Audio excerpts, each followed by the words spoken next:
प्रिय दोस्तों नमस्कार। हमारे YouTube channel S R art education class में आप सभी का स्वागत है। दोस्तों आज हम लोग अध्ययन करेंगे सिंधु घाटी सभ्यता के महत्वपूर्ण प्रश्नों को हल करेंगे जो एग्जाम के दृष्टिकोण से बहुत ही महत्वपूर्ण है। यहाँ से निरंतर TGT, PGT, LT, JSC, NVS, KVS, SSB आदि परीक्षा में यहाँ से प्रश्न पूछे जाते हैं जो बहुत ही महत्वपूर्ण टॉपिक है। तो इसके पूर्व की क्लासें हमारे सिंधु घाटी सभ्यता के ऊपर विस्तृत क्लासें हो गए हैं। डिस्क्रिप्शन में लिंक दिया गया है, आप लोग जाके वहाँ से देख सकते हैं। जो लोग क्लास से नए लोग जुड़े हैं क्लास को सब्सक्राइब कर लें जिससे हमारे नेक्स्ट वीडियो का नोटिफिकेशन आप तक पहुंच सके। मित्रों आप लोग इसी तरीके से सहयोग करते रहिए। आप लोग क्लास के लिंक को अधिक से अधिक लोगों तक शेयर करते रहिए जिससे अधिक से अधिक लोगों को फ़ायदा हो सके, आपके मित्रों तक हमारा क्लास पहुंच सके। तो एग्ज़ाम के दृष्टिकोण से बहुत ही महत्वपूर्ण आज का हमारा टॉपिक है। तो जो लोग नए हैं क्लास को सब्सक्राइब कर लें, शेयर कर दें, लाइक कर दें। तो आज का हमारा मुख्य टॉपिक है सिंधु घाटी सभ्यता के ऊपर। आज का हमारा पहला प्रश्न है, हड़प्पा सभ्यता के लोग निम्न में से किसकी पूजा करते थे? तो मित्रों पहला प्रश्न है, हड़प्पा के लोग निम्नलिखित में से ये देवताओं के नाम दिए गए हैं तो किसकी पूजा करते थे? पहला ऑप्शन है विष्णु, दूसरा है गणेश, पशुपति, ब्रह्मा। तो मित्रों हड़प्पा के वासी जो थे वो पूजा जो करते थे पशुपति की पूजा करते थे। ऑप्शन आपका ग सही है। इसी क्रम में हमारा नेक्स्ट प्रश्न है, सिंधु सभ्यता की लिपि की जानकारी खुदाई से प्राप्त किन वस्तुओं से प्राप्त होता है? अर्थात मित्रों कहने का तात्पर्य है कि सिंधु घाटी सभ्यता से जो लिपि प्राप्त हुई है, लिपियों की जानकारी जो मिलती है वो खुदाई से किन वस्तुओं के आधार पर मालूम होता है या ज्ञात होता है? तो ऑप्शन हमारा आभूषण से, मोहरों से, मूर्तियों से, टीलों से। तो मित्रों जो सिंधु घाटी सभ्यता से मोहनजोदड़ो से प्राप्त मोहरें हैं उन मोहरों के आधार पे, उन मोहरों पे जो अलंकृत लिपियां हैं उसके आधार पे जो है सिंधु घाटी सभ्यता की लिपियों के बारे में जानकारी प्राप्त होता है। आज का हम लोग जितना प्रश्न हल करेंगे सारे प्रश्न एग्जाम में पूछे गए हैं और निरंतर पूछे जाते हैं। नेक्स्ट प्रश्न हमारा है, मोहनजोदड़ो से प्राप्त नर्तकी की मूर्ति, मोहनजोदड़ो से प्राप्त नर्तकी की मूर्ति किस धातु की बनी है? तो मित्रों ये बहुत ही महत्वपूर्ण है। प्रथम हमारा है तांबा, कांसा, टीन, पीतल। तो जो मूर्ति बनी है वो कांसे से बनी है, कांस की नर्तकी की मूर्ति बनी है जिसकी हाइट 10.5 सेंटीमीटर है, जो राष्ट्रीय संग्रहालय नई दिल्ली में स्थित है, जो बार बार परीक्षा में पूछा जाता है। नेक्स्ट है हमारा,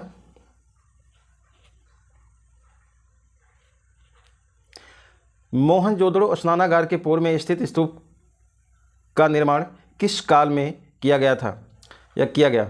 मित्रों मोहनजोदड़ो से जो स्नानागार के पूर्व में स्थित स्तूप है उसके निर्माण काल पूछा जा रहा है कि किस समय निर्माण काल किया गया था। तो मित्रों बहुत महत्वपूर्ण है, मोहनजोदड़ो स्नानागार के पूर्व में स्थित स्तूपों का जो निर्माण किया गया है किस काल से संबंधित है? ऑप्शन हमारा है मौर्य काल है, शुंग काल है, कुषाण काल है, शतवाहन काल है। तो मित्रों ऑप्शन ग सही होगा, कुषाण काल में जो है स्तूप का निर्माण किया गया था। ये जो है कुषाण काल सही है, गा सही है, कुषाण काल में जो स्तूप का निर्माण किया गया था। नेक्स्ट हमारा है, सिंधु घाटी सभ्यता का आकार कैसा था? ये भी बहुत महत्वपूर्ण है, कई बार पूछा गया है, नेक्स्ट की परीक्षा में पूछा गया था, पहले इसके गत वर्ष में पूछा गया था। सिंधु घाटी सभ्यता का जो आकार है मित्रों कैसा है? ऑप्शन में आपके आयताकार है, चतुर्भुजाकार है, वर्गाकार है, त्रिभुजाकार है। तो जैसा कि आप लोग को मालूम है कि ये त्रिभुजाकार है, जिससे पिछले एग्जाम में ऑप्शन में दिया था त्रिकोणाकार। यह त्रिभुजाकार या त्रिकोणाकार आता है तो सिंधु घाटी सभ्यता का आकार तो ऑप्शन जो है त्रिकोणाकार रहेगा, त्रिकोणाकार करिएगा, त्रिभुजाकार रहेगा, त्रिभुजाकार। नेक्स्ट है इसी क्रम में नेक्स्ट प्रश्न है मित्रों, सिंधु घाटी के लोग किस धातु से अनजान थे? सिंधु घाटी के लोग किस धातु से अनजान थे? ऑप्शन है लोहा, टीन, स्वर्ण, कांसा। स्वर्ण में सोना। तो मित्रों किस धातु से अनजान थे? किस धातुओं के बारे में सिंधुवासियों को नॉलेज नहीं था, ज्ञान नहीं था या उसे अपरिचित थे, अनजान थे? तो आपका ऑप्शन है लोहा। पहला था लोहे से जो है लोहे के बारे में सिंधुवासियों को ज्ञान नहीं था, टीन के बारे में, कांसा, टीन, स्वर्ण ये सब के बारे में नहीं नॉलेज था, ज्ञान था। नेक्स्ट है सिंधु घाटी की मोहरें बनी हैं। तो सिंधु घाटी की जो मोहरें बनी हैं किससे बनी हैं? मिट्टी की बनी हैं, चमड़े की बनी हैं, लोहे की बनी हैं, कंक्रीट की बनी हैं। तो मित्रों, जैसे कि आप लोग को मालूम है कि कोई चीज़ बनाने के लिए, मोहरें बनाने के लिए सबसे आसान जो विध होता है वो आपका जो है विध मिट्टी होता है। तो मिट्टी के द्वारा बनाई गई हैं। जो मोहनजोदड़ो से अधिक मोहरें प्राप्त हुए हैं। तो सिंधु घाटी की जो मोहरें प्राप्त हैं मोहनजोदड़ो से प्राप्त है, मिट्टी की बनाई गई मोहरें हैं। मिट्टी को बनाकर जो है वो लाल रंग से रंगने के बाद जो है उसको पकाने का कार्य किया जाता था, जिसे टेराकोटा के नाम से भी जाना जाता है। नेक्स्ट है, निम्नलिखित में से कौन सा एक नगर हड़प्पा संस्कृति का नहीं है?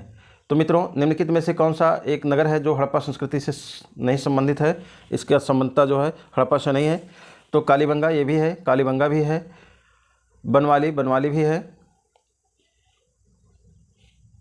लोथल भी है जो आपका गुजरात में है। नेक्स्ट है आपका गिरिनगर। तो गिरिनगर जो है ये आपका जो है सिंधु घाटी सभ्यता से या हड़प्पा से इसकी संबंधता नहीं है। नेक्स्ट इसी क्रम में, सिंधु सभ्यता मुख्य रूप से प्रसिद्ध है। सिंधु सभ्यता मुख्य रूप से प्रसिद्ध है। सिंधु सभ्यता किस लिए प्रसिद्ध माना गया है? तो हमारा ऑप्शन है वास्तुकला के लिए माना गया है, मूर्तिकला के लिए माना गया है, चित्रकला के लिए माना गया है, उपरोक्त सभी के लिए। तो मित्रों, सिंधु सभ्यता जो है मुख्य रूप से जो माना गया है वो माना गया है वास्तुकला, अर्थात भवन निर्माण के लिए, नगरीय सभ्यता के लिए। आपका पहला है वास्तुकला मीन्स भवन निर्माण। जो सिंधु सभ्यता के जो भवन बनाए जाते थे बहुत ही आधुनिक समय की तरह जो है बहुत जो है एक स्मार्ट सिटी के रूप में जो है सिंधु घाटी सभ्यता का जो डिज़ाइन किया गया था, अर्थात सारे चीज़ को ध्यान में रखकर जो है सारी व्यवस्था को ध्यान में रखकर कार्य किए गए थे। और पकी हुई ईंट से सिंधु घाटी सभ्यता के जो है भवन बनाए गए थे, जिसमें 33 फीट की जो है 33 फीट की रोड आने जाने के लिए होते थे। और सारे जो है जो रोड होते थे एक दूसरे को 90 डिग्री काटते थे। और जो मकान के जो दरवाजे खुलते थे वो मेन सड़कों की तरफ ना खुलकर गलियों की तरफ खिड़की और दरवाजे खुला करते थे। अर्थात हर घर में जो है सिंधु घाटी में हड़प्पा में हर एक घर में कुएं पाए गए हैं, जहाँ से नालियाँ भी निकली हैं। एक सुव्यवस्थित ढंग से जो है अंडरग्राउंड नालियाँ भी बनाई गई हैं। तो इस दृष्टिकोण से जो है भवन निर्माण के लिए सिंधु सभ्यता प्रमुख है या प्रसिद्ध है। इसी क्रम में नेक्स्ट प्रश्न है, दोसाला ओढ़े योगी की मूर्ति कहाँ सुरक्षित है? मित्रों, दोसाला ओढ़े योगी की मूर्ति जो सुरक्षित है कहाँ पर सुरक्षित है? तो पहला ऑप्शन है राष्ट्रीय संग्रहालय नई दिल्ली में, दूसरा ऑप्शन है रामपुर संग्रहालय उत्तर प्रदेश में, तीसरा ऑप्शन है पटना संग्रहालय बिहार में, चौथा ऑप्शन है राष्ट्रीय संग्रहालय कराची में। तो मित्रों, ये दोसाला ओढ़े योगी की जो मूर्ति सुरक्षित है ये आपका जो है राष्ट्रीय संग्रहालय कराची में स्थित है। कहाँ पर? राष्ट्रीय संग्रहालय कराची। कराची आपका जो पाकिस्तान में स्थित है, कराची में स्थित है।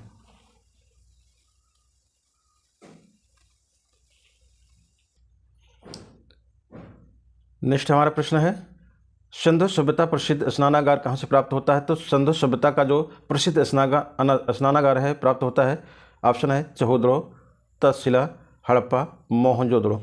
तो मित्रों, स्नानागार का जो प्राप्त होता है मोहनजोदड़ो से प्राप्त होता है। ऑप्शन है 4, मोहनजोदड़ो से प्राप्त होता है। इसी क्रम में नेक्स्ट हमारा है, सिंधु सभ्यता की अवधि है। सिंधु सभ्यता की जो अवधि है वो अवधि जो है अलग अलग बताई गई है।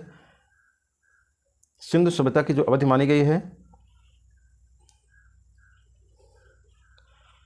ऑप्शन में है 3000 से 2250 ईस्वी तक ईस्वी पूर्व, 4000 से 3000 ईस्वी पूर्व तक, 4000 से 3600 ईस्वी पूर्व तक, 2875 से 1000 ईस्वी पूर्व तक।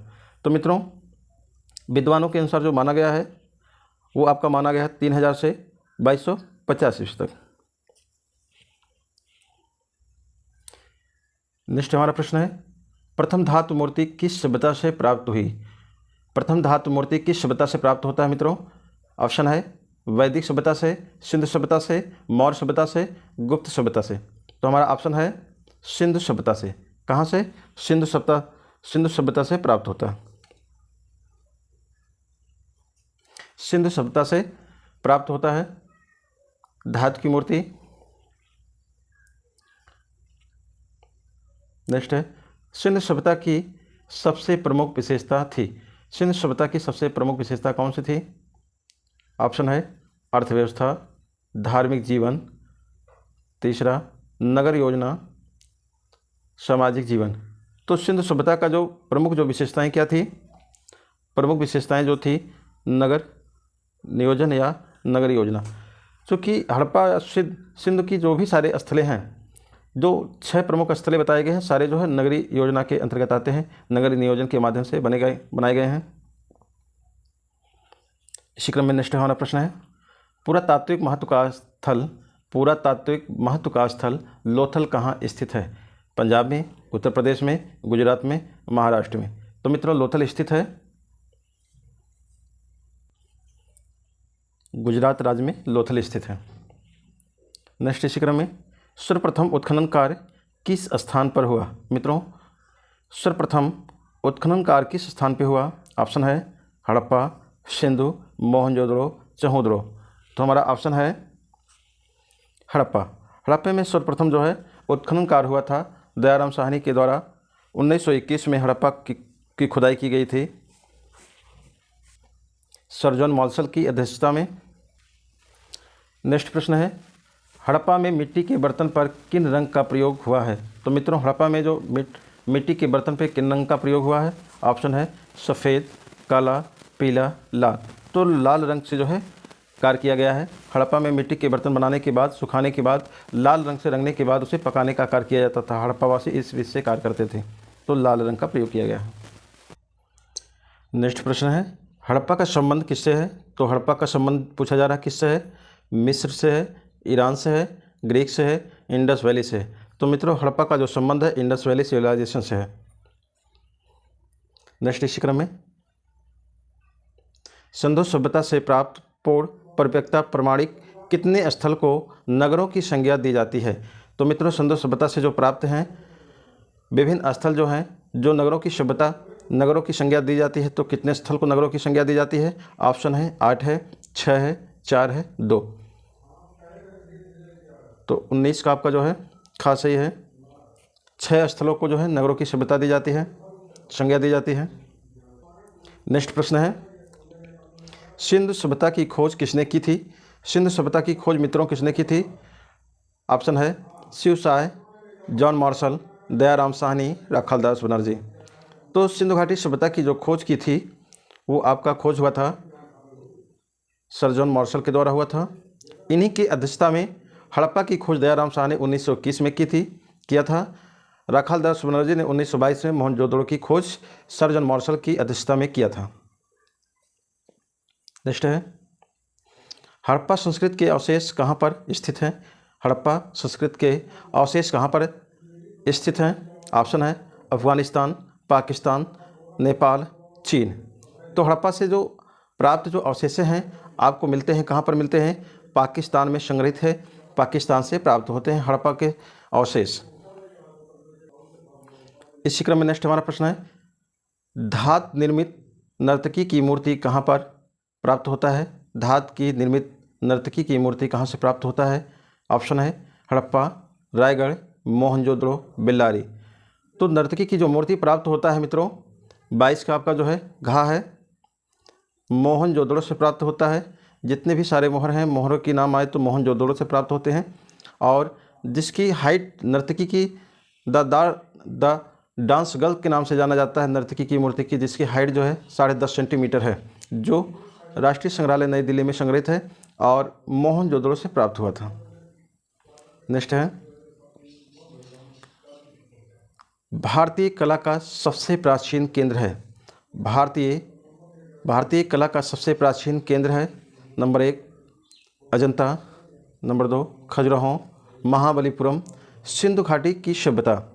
मित्रों सबसे जो प्राचीन है भारतीय कला का केंद्र माना जाता है, सबसे प्राचीन कला का जो केंद्र माना जाता है आपका ऑप्शन है घा। सिंधु घाटी की सभ्यता से प्राप्त विभिन्न प्रकार के मोहरें, आधुनिक रूप से निर्मित भवनें, स्नानागार, अन्नागार, मूर्तियाँ, मृदभांड वगैरह प्राप्त होते हैं। इसी क्रम में नेक्स्ट हमारा प्रश्न है, हड़प्पा मोहनजोदड़ो किस सभ्यता से संबंधित है? हड़प्पा मोहनजोदड़ो किस सभ्यता से संबंधित है? तो गुप्त काल, शुंग काल, सिंधु काल, मौर्य काल। तो मित्रों हड़प्पा का जो संबंध है किस काल से संबंधित है? तो ऑप्शन आपका जो है सिंधु काल, सिंधु के समय से जो है इसका संबंधता है। नेक्स्ट इसी क्रम में पशु आकृति युक्त मोहरें कहाँ पाई गई हैं? तो मित्रों पशुओं की जो आकृति की युक्त मोहरें प्राप्त हुई हैं, पशुओं की जो मोहरें प्राप्त हुई हैं कहाँ से प्राप्त हुई हैं? ऑप्शन है राजघाट से, सारनाथ से, नालंदा से, मोहनजोदड़ो से। तो मित्रों मोहरें जो प्राप्त हुई हैं मोहनजोदड़ो से प्राप्त हुई हैं, पशु आकृति युक्त मोहरें प्राप्त हुई हैं मोहनजोदड़ो से। नेक्स्ट हमारा प्रश्न है नगरीय सभ्यता का प्रथम उदाहरण कहाँ से मिलता है? नगरीय सभ्यता का उदाहरण कहाँ से प्राप्त होता है मित्रों? ऑप्शन है मोहनजोदड़ो हड़प्पा, राजघाट, कौशाम्बी, तक्षशिला। तो मित्रों जो नगरीय सभ्यता का प्रथम उदाहरण प्राप्त होता है कहाँ से प्राप्त होता है? मोहनजोदड़ो से और हड़प्पा से प्राप्त होता है। ऑप्शन है पहला, 26 का पहला ऑप्शन है। नेक्स्ट है मोहनजोदड़ो हड़प्पा से प्राप्त मोहरें किस माध्यम से बनाई गई हैं? मोहनजोदड़ो हड़प्पा से प्राप्त मोहरें किस माध्यम से बनाई गई हैं? ऑप्शन है कांस्य से बनाई हैं, कांसा से बनाई गई हैं कि मार्बल से बनाई गई हैं, ग्रेनाइट से बनाई गई हैं, टेराकोटा से बनाई गई हैं। तो सही हमारा ऑप्शन है टेराकोटा। टेराकोटा मीन्स मिट्टी के, पकी हुई मिट्टी के मोहरें प्राप्त हुए हैं। मिट्टी की मोहरें बनाकर लाल रंग से रंगने के बाद उसे पकाने का कार्य किया जाता था, जिसे टेराकोटा के नाम से जाना जाता है। नेक्स्ट हमारा प्रश्न है बहुत ही महत्वपूर्ण है सिंधु सभ्यता में किस प्रकार के वस्त्रों का उल्लेख मिलता है? साहिका, दुकुल, रेशमी, सूती। तो मित्रों दोशाला ओढ़े जो पुजारी की जो प्राप्त है मूर्ति प्राप्त है वो सूती वस्त्र है पहने हुए, त्रिफुलिया जो है सूती वस्त्र है, साल ओढ़े जो है बनाया गया है। तो सूती वस्त्र के जो सिंधु सभ्यता से जो है साक्ष्य प्राप्त होते हैं। नेक्स्ट हमारा प्रश्न है झूकर संस्कृति का संबंध किस क्षेत्र से है? मीन्स झुक्कर झाकर की जो संस्कृति थी, सभ्यता थी, किस क्षेत्र से प्राप्त होता है? राजस्थान से प्राप्त होता है कि महाराष्ट्र से प्राप्त होता है, सिंध से प्राप्त होता है, गंगा घाटी से प्राप्त होता है? तो हमारा ऑप्शन है गा, सिंधु घाटी सभ्यता से संबंधित है। नेक्स्ट ऑप्शन है सिंधवासी किस आभूषण का प्रयोग नहीं करते थे? सिंधवासी किस आभूषण का प्रयोग नहीं करते थे? ऑप्शन है करधनी जो कमर में पहने जाते हैं, पायजेब जो पायल के जैसे जो है चौड़े में होता है, पावजेब जो पैरों में पहने जाते हैं, निष्क, भुजाबंद। भुजाबंद मीन्स भुजाओं में, हाथों में पहने जाते हैं, भुजाओं में पहने जाते हैं। तो निष्क जो था ये आभूषण का प्रयोग नहीं करते थे। सिंधवासी किस आभूषण का प्रयोग नहीं करते थे? तो निष्क का जो है प्रयोग नहीं करते थे। नेक्स्ट प्रश्न है किस संस्कृति को साड़ी संस्कृति का नाम दिया गया है? तो हड़प्पा को, हड़प्पोत्तर को, हड़प्पा पूर्व संस्कृति को। तो आपका ऑप्शन है हड़प्पा पूर्व संस्कृति को माना गया है। नेक्स्ट है लोथल किस नदी के किनारे बसा हुआ है? मित्रों लोथल किस नदी के किनारे बसा हुआ है? बहुत ही इंपॉर्टेंट प्रश्न है। दशक, भोगवा, चैतंग, समतल। तो भोगवा नदी के किनारे जो लोथल गुजरात में स्थित है, जो भोगवा नदी के किनारे स्थित है। नेक्स्ट प्रश्न है सिंधु घाटी के लोग किस पशु से अपरिचित हैं? सिंधु घाटी के लोग किस पशु से अपरिचित हैं? ऑप्शन है बकरी, गाय, घोड़ा, हाथी। तो सिंधवासी जो अपरिचित है, किस पशु से अपरिचित है? वो आपके गाय से अपरिचित है। गाय के बारे में उन्हें ज्ञान नहीं था, नॉलेज नहीं था, अपरिचित थे। नेक्स्ट है मोहनजोदड़ो का सबसे विशाल भवन है। मोहनजोदड़ो से जो प्राप्त सबसे विशाल भवन कौन सा भवन है? वैराग, स्नानागार, अन्नागार, जलकुंड। तो मित्रों सबसे ज़्यादा जो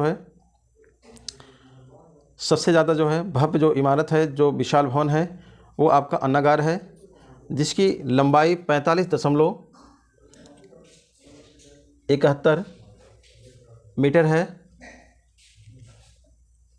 चौड़ाई जो है 14.23 मीटर है, 15.23 मीटर। नेक्स्ट प्रश्न है सिंध सभ्यता के जीवन में किस पशु का सर्वाधिक महत्व था? तो सिंध सभ्यता के जीवन में, सिंधवासी के जीवन में किस पशु का सर्वाधिक महत्व था? नंबर 1 है ऑप्शन गाय, कुत्ता, बैल, हाथी। तो मित्रों जो बैल था जो है ये सिंधवासी के जीवन में जो है बहुत ही सर्वाधिक जो है महत्व बैल का था। बैल के द्वारा वो अपने यात्रा करते थे, सवारी ढोने का कार्य करते थे, वस्तुओं को ढोने का कार्य करते थे, अर्थात हल जोतने का कार्य करते थे, कृषि करने के कार्य में प्रयोग करते थे बैल का। नेक्स्ट प्रश्न है, सिंधवासी किस वृक्ष की पूजा करते थे? सिंधवासी किस वृक्ष की पूजा करते थे? ऑप्शन में है पीपल, नीम, शीशम, बरगद। तो सही ऑप्शन आपका है पीपल की जो है, पीपल वट वृक्ष की पूजा करते थे। सिंधवासी पीपल की पूजा करते थे। नेक्स्ट प्रश्न है, हड़प्पा से प्राप्त पुरुष नर्तक नटराज की रंग कैसा है? हड़प्पा से प्राप्त जो पुरुष के नर्तक है, नृत्य करते हुए जो नटराज की मूर्ति है उसका रंग कैसा है मित्रों? ऑप्शन है पीला, काला, नीला, लाल। तो आपका सही ऑप्शन जो है काला है। नटराज की जो बनी है वो काले रंग से बनाई गई है। इसी क्रम में नेक्स्ट हमारा ऑप्शन है, कांसे का रथ कहाँ से प्राप्त हुआ है? मित्रों कांसे का रथ जो प्राप्त होता है कहाँ से प्राप्त होता है? दैमाबाद, लोथल, चहोदड़ो, कालीबंगा। तो कांसे का जो रथ प्राप्त होता है वो आपका दैमाबाद से प्राप्त होता है। पहला ऑप्शन आपका सही है। नेक्स्ट है, सिंधु लिपि लिखी जाती थी, बहुत ही महत्वपूर्ण है मित्रों। सिंधु सभ्यता के समय जो लिपि थी, जो लिखावट थी, लिखी जाती थी, किस प्रकार से लिखा जाता था? दाएं से बाएं की ओर, दाएं से बाएं की ओर, दाएं से बाएं दोनों ओर से, बाएं से दाएं की ओर, उपरोक्त सभी में से कोई नहीं। तो ऑप्शन है आपका सही पहला। ऑप्शन आपका पहला सही है, जो दाएं से बाएं की ओर लिखा जाता था, दाहिनी से बाएं की ओर लिखा जाता था। जैसा कि हम लोग बाएं से दाएं की ओर लिखते हैं, तो हड़प्पावासी, सिंधवासी जो है दाएं से बाएं की ओर लिखते थे। जैसे आज के समय हम लोग इस तरफ से इधर लिखते जाते हैं, तो ये लोग इधर से जो है इधर से इधर लिखने का कार्य करते हैं, दाएं से बाएं की तरफ। आज की क्लास यहीं पे समापन है। जो लोग क्लास से नए लोग जुड़े हैं सब्सक्राइब कर लें, जिससे हमारा इसका दूसरा भाग आप तक मिल सके, वीडियो का नोटिफिकेशन मिल सके। तो आज का क्लास यहीं पे समापन है। जय हिंद, जय भारत।